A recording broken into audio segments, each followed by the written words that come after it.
So explanation of the poem money, ये अभी हम देखते हैं।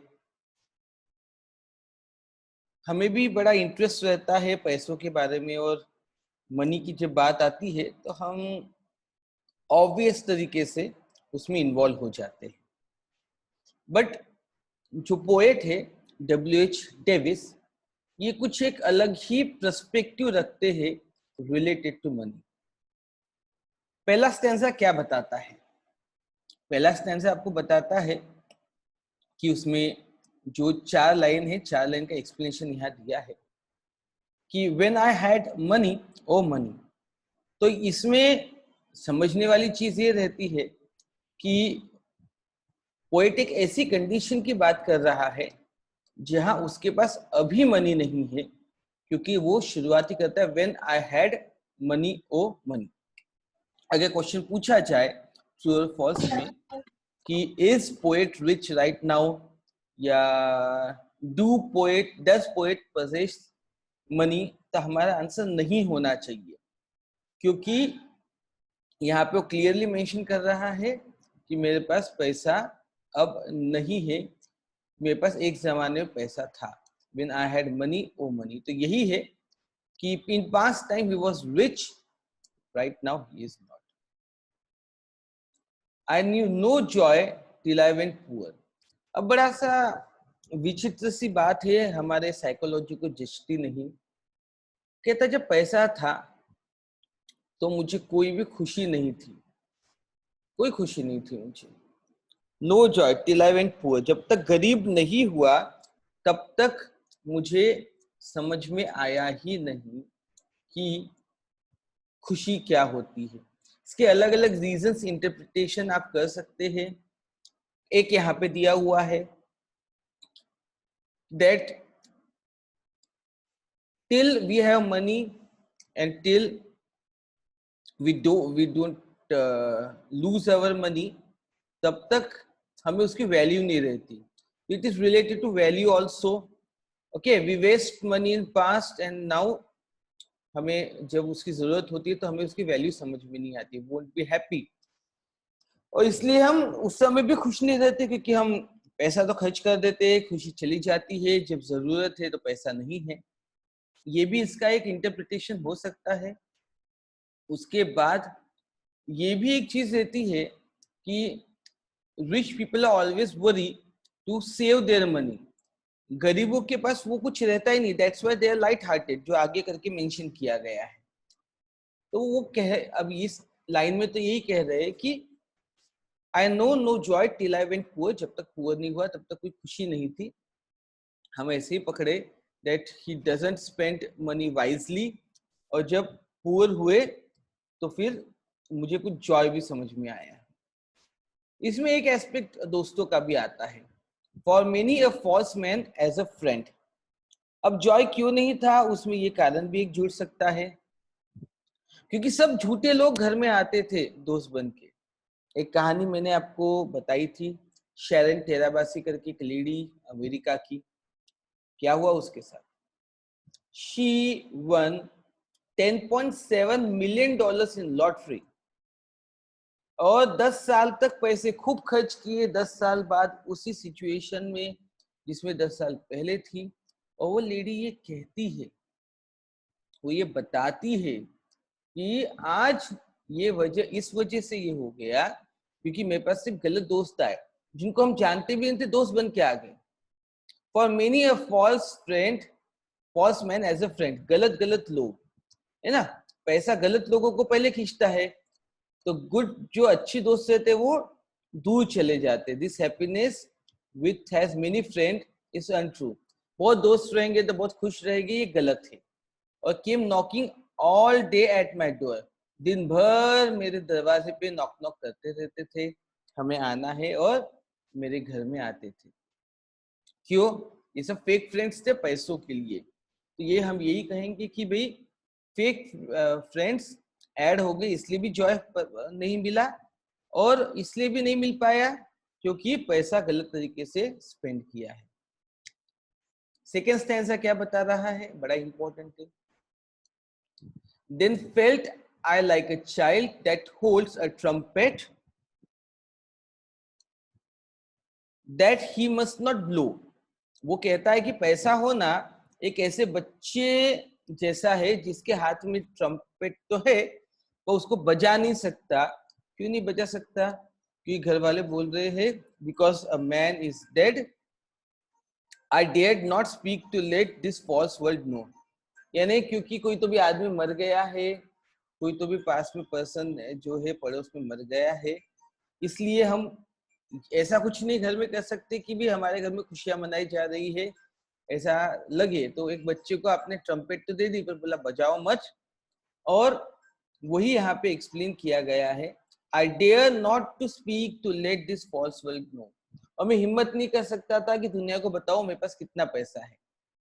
ये दुनिया तो फिर झूठे दोस्त आ गए, झूठी सब चीजें आ गई है ना. तो ये इस चीज का मतलब आता है.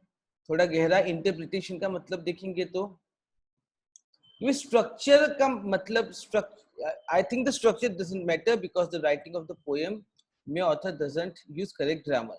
ये स्ट्रक्चर गलत है, ये एक पर्सनल कमिट दिया हुआ है, इसको आप भूल जाइए. तो फर्स्ट सेकंड लाइन फ्रीडम की बात करते हैं. फ्रीडम की बात करने का मतलब क्या होता है कि भी जैसे मैंने आपको बताया कि एक बच्चे को टॉय दे दिया जाए पर उसको खेलने को न दिया जाए, there should not be freedom. पैसा तो आ गया पर फ्रीडम नहीं आया. वो पैसे के पीछे लगे रहो, पैसे के पीछे चलते रहो, है ना. ऐसा हो गया, इसलिए वो एक मुश्किल काम हो गया. और वही जैसे मैंने बताया कि भी कोई एडल्ट मैन है, कोई रूलर है, वो आप पे हमेशा नजर रखता है और हमेशा आपको इनकम टैक्स वाले नजर रखते हैं. ये चलते रहता है, इसलिए इस वजह से आप वो ट्रम्पेट को यूज नहीं कर सकते या अपना पैसा नहीं दिखा सकते दुनिया के सामने. आप इंटरनेट पे जाएंगे ना तो आपको एक सूची मिलेगी richest man in the world. तो 10 लोगों के नाम है और आप आश्चर्य करोगे कि ये ऐसे लोग हैं जो ऑफिशियली डिक्लेयर नहीं कर सकते कि उनके पास कितना पैसा है. ये जेफ बेजोस या बिल गेट्स या मुकेश अंबानी इनसे कई ज्यादा रईस है. Just the thing is that they can not reveal how rich they are, they don't reveal. तो ये उससे रिलेटेड है. अब वो फिर इधर आता है थर्ड स्टैंजा पे. Much have I thought of life and seen how poor men's heart are ever light, and how their wives do hum like bees about their work from morn till night. वो कहते हैं क्या देखो यार, मैंने पूरी जिंदगी में जो देखा है, महसूस किया है, थॉट सोचा है और देखा है कि जो गरीब लोग रहते हैं ना, इनका हार्ट कैसा लाइट रहता है. इनको कोई टेंशन नहीं रहता वैसा जैसा अमीरों को रहता है. हमें तो लगता है अमीरों की लाइफ बड़ी अच्छी है, वो जॉयफुल रहते हैं. और इनकी बीबियां भी देखो कि किस प्रकार से दिन भर हनी बीस की तरह अपने पति के कामों की तारीफ करती रहती है, हम करती रहती है about their work from morning till night. इतनी मेहनत करते हैं, इतना करते हैं, ऐसा करते हैं, वैसा करते हैं. यही चीज यहाँ पे बताई गई है ना. और इसमें एक चीज समझ में आती है जो आपको नोट करनी चाहिए. ये एक पोएट की जो क्रिटिकल एबिलिटी, किसी भी चीज को क्रिटिकली देखने की या कंटिन्यूस असेस करने की एबिलिटी है, वो इस लाइन से पता चलती है कि much have I thought of life and seen. क्यों कंटिन्यूस लाइफ को देख रहा है, वो ऐसा कॉम्प्लिसेंट नहीं है बैठा हुआ कि भी जो हो रहा है चलने दो. नो, वैसा नहीं है. वो सजग है व्यक्ति और देख रहा है. और देख के वो क्या बताता है कि लोगों, पुअर मैन की जो लाइफ है वो हार्ड है, उनके हार्ट लाइफ लाइट है. हमने अभी लॉकडाउन में भी देखा, गरीबों को चलना भी पड़ा, वो चल दिए, निकल लिए, कोई प्रॉब्लम नहीं बोलते. मीलों मीलों चलेंगे, पहुंच जाएंगे. चले, अपने अपने घर गए, कहाँ कहाँ से किधर से गए. उन्होंने शिकायतें नहीं की. यही उनकी महानता या उनका ग्रेटनेस भी हम कह सकते हैं. और वैसे ही उनकी बीबिया फिर उनकी तारीफ करती है. किसी जो पैसे वाला है उसकी बीबी को उतना तारीफ करते हुए नहीं देखा, ऐसा वो अपने लाइफ का एक्सपीरियंस बता रहे हैं आपको. So when I hear these poor ones laugh and see the rich ones coldly frown, poor men think I need not go up so much as rich men should come down. वो कहता है कि मैं जितना मैं देखता हूं कि भाई गरीब तो खिलखिला के हंसते हैं और जो अमीर है वो बिल्कुल कोल्डली फ्रॉन करते हैं, चेहरे पे उनके आटे आ जाती है ना. मैं सोचता हूँ कि poor man think need not go up, गरीबों को पैसे वाला बनने की जरूरत नहीं, ऊपर जाने की जरूरत नहीं, but rich man should come down, rich man नीचे आने चाहिए. क्या बता रहा है पोएट? ही थिंक्स कि कंडीशन जो लाइफ की है ये बिल्कुल उल्टी है, रिवर्स है. Rich always are in prosperity, ठीक है. सो जब रिवर्स होते और पुअर हमेशा गरीब रहते हैं, बट रिच को वो खुशी नहीं मिलती जो पुअर को मिलती है. तो यहाँ पे फिगर ऑफ स्पीच भी दिखता है, रिच पुअर लाफ फ्रॉन. कौन सा फिगर ऑफ स्पीच है भैया, ये आपको बताएंगे? थोड़ा सा बताएंगे क्या? अपोजिट आइडियाज है ना, कौन सा दिखता है यहाँ पे?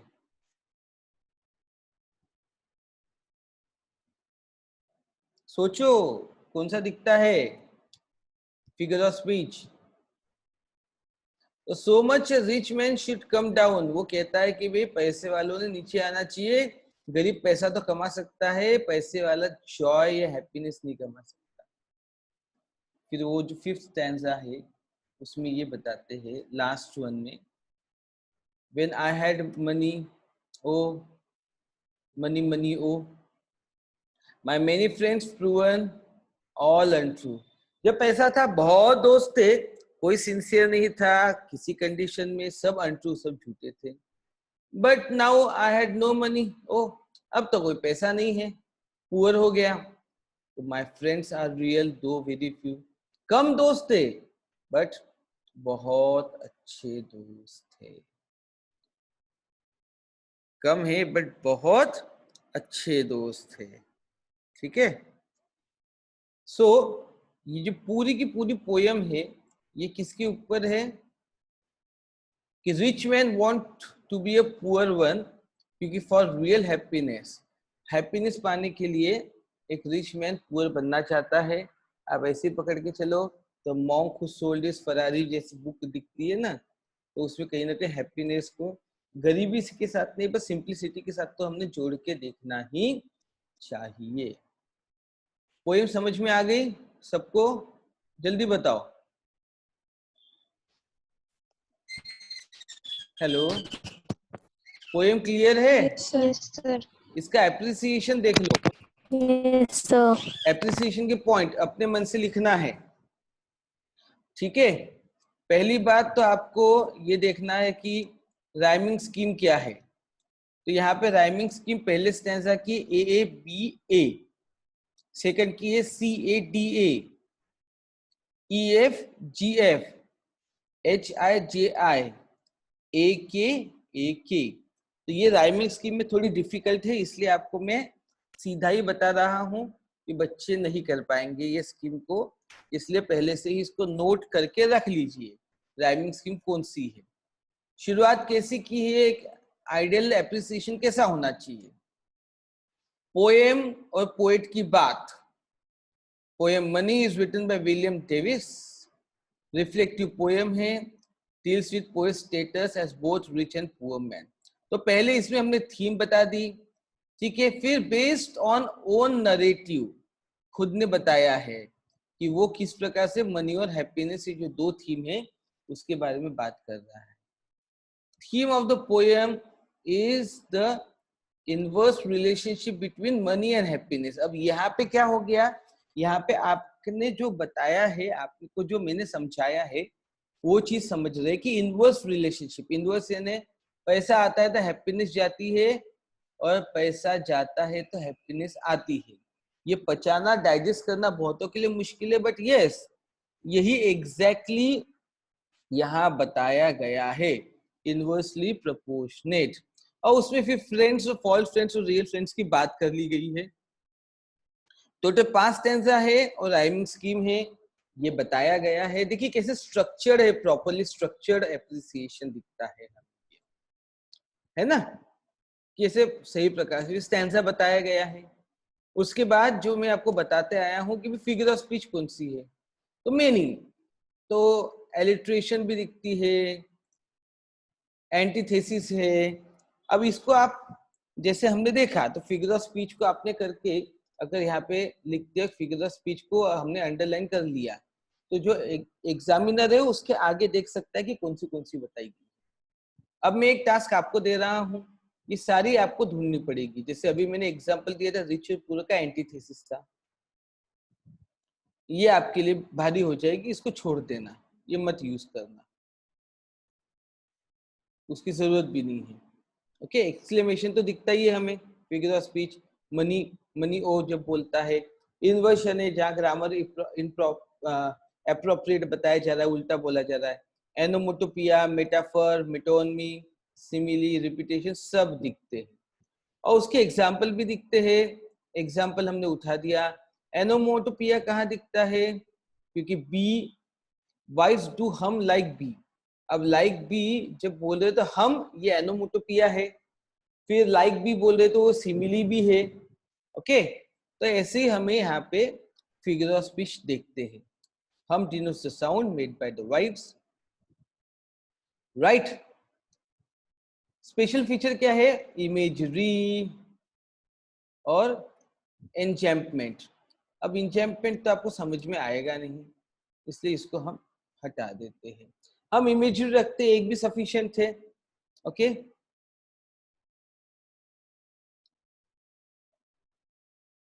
ये मैं अपने नोट में रह देता हूँ, आपने नहीं लिखा, सिर्फ इमेजरी लिखा तो भी चलेगा। ओके, तो इमेजरी दिखता है क्योंकि came knocking all the day बात की जा रही है, poor hearts are light, wife hum like bees. Okay, ये सब क्या है, इमेजरी की बात कर रहे हैं। ओके,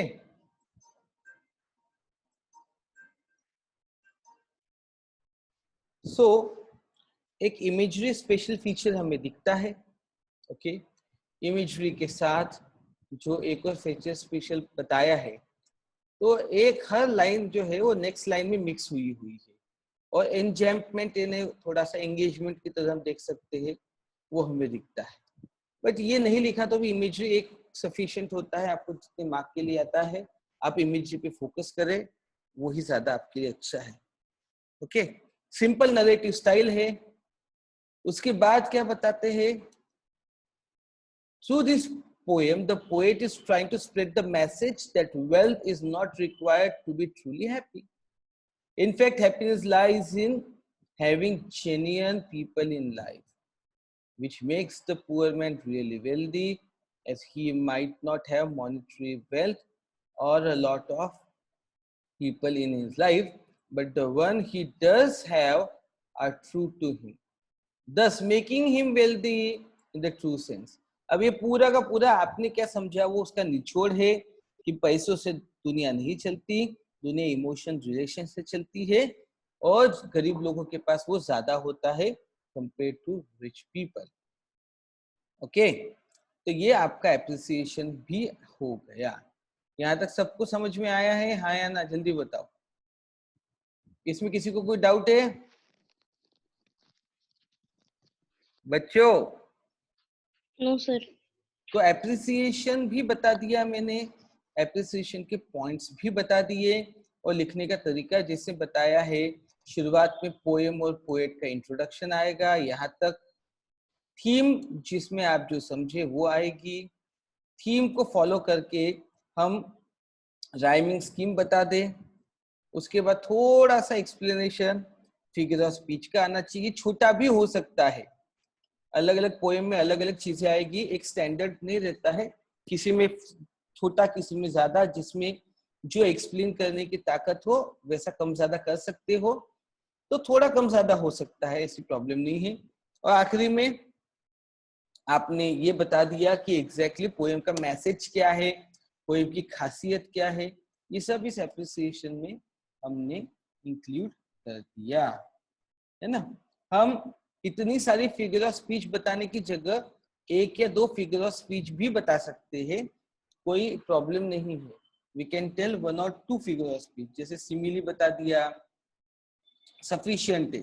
तो एक्सपेक्ट नहीं किया जाता है कि बहुत सारी की सारी आप बता दो, ये आपको क्लियर कर रहा हूँ। यहाँ पे इंफॉर्मेशन के तौर पे मैंने आपको समझा दी, जो आपको इजी लगती है, जो आपके लिए इजी होती है, वो आप वहाँ पे यूज करिए, ठीक है। फिर ये बताना भी ठीक है कि 5 स्टैंजा की है, जिस पोएम में 4 लाइन है उसमें, ओके। आपको जो मिलता है वो बता दीजिए। कोई सिलेबल लाइन बताता है, हमें वो समझ में नहीं आता, हमने छोड़ देना चाहिए। आखिर में मैसेज और जो भी एग्जैक्टली हिडन एस्पेक्ट बताना चाहता है, जैसे फ्रेंडशिप के एस्पेक्ट, मनी न होने के एस्पेक्ट बताना चाहता है पोएट, उसकी बात कर लेनी चाहिए। Got it? यस और नो? सबको क्लियर है, हाँ या ना? बताओ Yes, ना। sir. Yes, पक्का? sir. पक्का? Yes, sir.